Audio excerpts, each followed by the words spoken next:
One of the most fascinating things we've discovered in our decades of looking at projects and project managers and sponsorship is that all projects, no matter how small, how large, how simple, how complex, all come down to one box, which is we call the outcome. The outcome is the why the project is happening. And during a sponsor brief, to help sponsors articulate what that outcome is, because sponsors own the outcome, is to ask a simple question, which is 3 to 6 months after the project is over, what is the single biggest difference you want to see? What is that single biggest difference? And in this little example here, we've had a sponsor brief, we've had a discussion with the sponsor and said 3 to 6 months after the project's over, what's that biggest difference? And the sponsor says, I want to attract new clients. I need new clients. And that is the outcome. And once you've established that outcome with the sponsor, you can simply work backwards from the why to the what. And the what is, what does the project have to deliver? What are the outputs, or technical people will call them deliverables?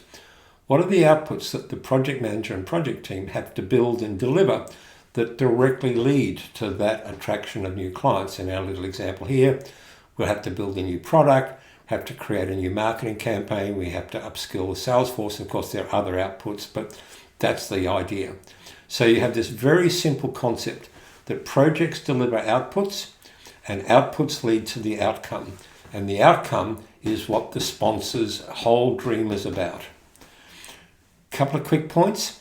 Sometimes when you produce a primary outcome, which is what the project should focus on, you can pick up bonus outcomes, and we call these secondary outcomes. So in our little example, we attract new clients, but we may pick up that we can retain existing clients, and we call those secondary outcomes. It's really that simple.